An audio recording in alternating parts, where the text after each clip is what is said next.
S'informer sur la culture, le sport, la santé, le travail, entre autres, sur Angers.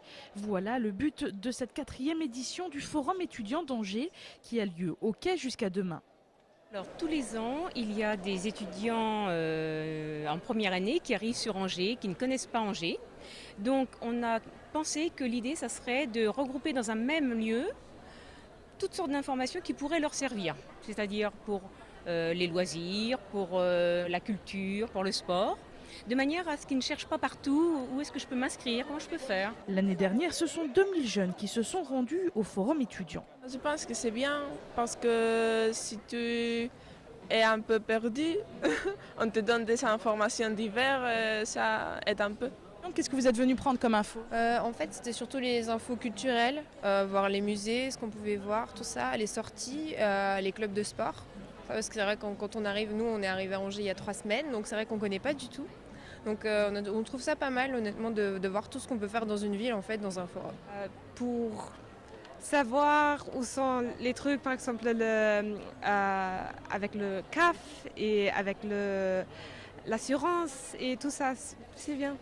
Institut municipal, CPAM, transport, asso étudiante, prévention routière ou sexuelle, tout ou presque est proposé sur place. Et parmi les questions que se posent les étudiants, il y a notamment celle du logement. Leurs droits potentiels pour une allocation logement, donc déductible de leur loyer, ou alors un loyer moins élevé parce que l'allocation sera déjà déduite.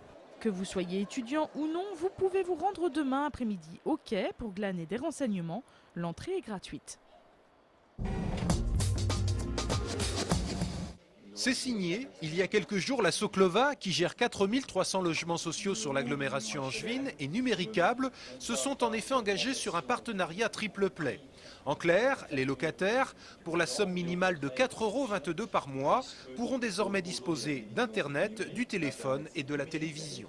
Il y avait clairement une demande donc à la fois sur la télévision pour recevoir un maximum de chaînes de télévision et également au niveau Internet puisque on sait bien qu'aujourd'hui tout le monde est intéressé par Internet, l'utilise dans ses relations quotidiennes pour tout un ensemble de choses et donc nous avions une demande très claire de la part de nos locataires. Techniquement, près de 3300 logements sont prêts à recevoir ce fameux triple play avec une fiabilité qui sera au rendez-vous selon les représentants de Numéricable. Je pense qu'aujourd'hui on a passé vraiment le cap d'il y a 1 an et demi, 2 ans où on avait des vrais problèmes. On avait récupéré un réseau qui était un peu vieillissant, en coaxial. Le gros investissement qu'on a fait c'est la fibre. Aujourd'hui on a à peu près un peu moins de la moitié de la ville qui est fibrée. On a fait d'énormes travaux sur tout le transport. Ce dispositif devrait être opérationnel fin novembre, début décembre. Pour une victoire, c'est une belle victoire. Mardi soir, les Ducs d'Angers se sont imposés 8-6 sur leur glace face à Rouen dans leur 3e match de Coupe de la Ligue. Quelques jours après avoir passé 7 buts à Gap sans en encaisser un seul, les Ducs prouvent qu'ils disposent maintenant d'une attaque très efficace. Je crois qu'on a pris confiance en nous aussi avec les matchs du début de saison qui étaient un petit peu difficiles, mais on commence à savoir où les autres joueurs se placent, on commence à reprendre nos réflexes. Peut-être qu'on va plus au but aussi, on est peut-être un petit peu plus affamé qu'au début de saison, mais c'est bien de voir ça, puis c'est bon pour le futur. Au-delà de la victoire, c'est bien la manière qui a de quoi donner le sourire. Disciplinés, sérieux, résistants, les Ducs ont livré un excellent match dans ce qui apparaissait comme leur premier choc de la saison face à une grosse équipe. Oui, je crois que ça fait du bien parce que l'année dernière, on a commencé à douter un peu. On n'a pas réussi à gagner pas une fois, alors ça fait du bien. Oui, je crois que on a franchi un petit palier avec eux. Les Ducs ont fait le plein de points et ils sont premiers de leur groupe en Coupe de la Ligue.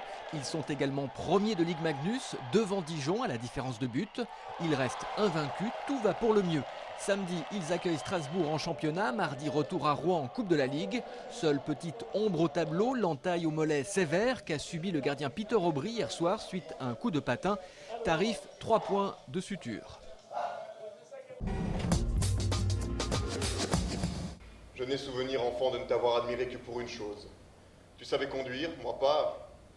Et conduire une voiture m'apparaissait relever de la science. Pour sa première création de la saison, le nouveau théâtre d'Angers joue la carte de la primeur. C'est en effet la première fois que toute vérité, le texte de Marie Ndiaye et Jean-Yves Sandret est présenté sur les planches.